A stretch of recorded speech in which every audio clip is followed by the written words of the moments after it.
Well, you can go ahead and add Senate Republican Majority Leader Mitch McConnell to the growing list of Republicans who probably just need to eat a good meal at home every now and then. This past week on Friday, Mitch McConnell and his wife were out at a diner in Kentucky, where Mitch McConnell is their senator, and they were shouted at by the patrons in that diner over McConnell's plans to destroy health care and Social Security. Now, immediately and obviously, this re-sparked the debate about civility and how we should be treating one another, and is this or is this not appropriate behavior? And the answer to that is hell yeah, this is appropriate behavior. You know, if Mitch McConnell doesn't want to have to deal with the consequences of his actions as a U.S. Senator when he's out there with his constituents, then he probably needs to find another line of work. Because that's what's happening in this country right now. And it's not just McConnell or Jeff Flake or even Nancy Pelosi or Joe Manchin. It's happening to Democrats and Republicans. But these people for far too long, these hugely wealthy people who've been serving in Congress for way too long, have become used to the fact that they never have to deal with the consequences of any of the actions that they take in the United States Congress. Those days are over. They can't go out in public anymore without somebody walking up to them and saying, "Hey, remember that horrible thing you said you wanted to do? Remember the horrible thing you did? Could you explain to us why that was a good idea?"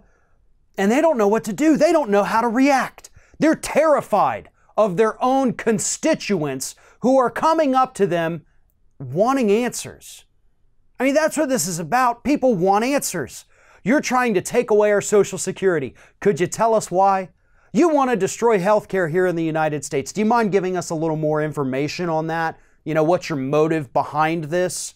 Now, you may not always agree with the tactics of some of these people, with the profanities or the shouting and getting in their faces, but as long as they are not violent, as long as they do not cause any physical harm to any of these elected officials, there is absolutely no reason why we should tell people to hold back.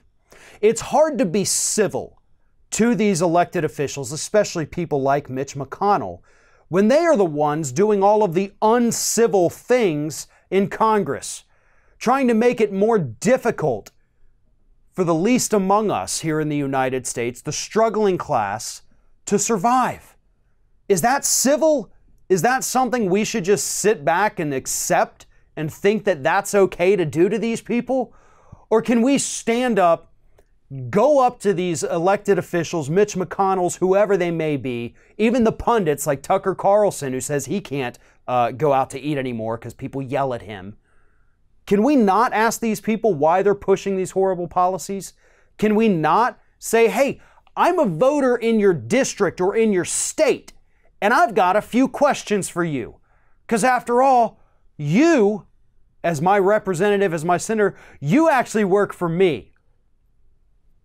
That's how it's supposed to work. That's how it's supposed to be. And somewhere along the lines, Republicans and Democrats alike got used to never having to answer for any of the things that they do in Congress. And again, those days have come to an end. And the reason this is an effective means of protest or even just afflicting the comfortable is because think back last year to the big healthcare debate when Republicans were trying to destroy the Affordable Care Act. Do you know why we had enough Republicans join the Democrats to vote against this plan to dismantle the Affordable Care Act? It's because people got in their faces. It's because people showed up to protest at their offices. It's because people showed up at these Republican town halls and asked them the tough questions that they didn't ever want to be asked.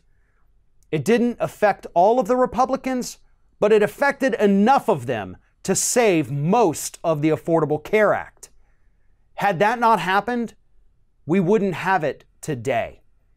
That's why what these people are doing by confronting these elected officials and members of the administration and members of the media, that's why this is so effective. And more importantly, more important than just being effective, it's absolutely necessary to remind our elected officials of what the American public actually wants.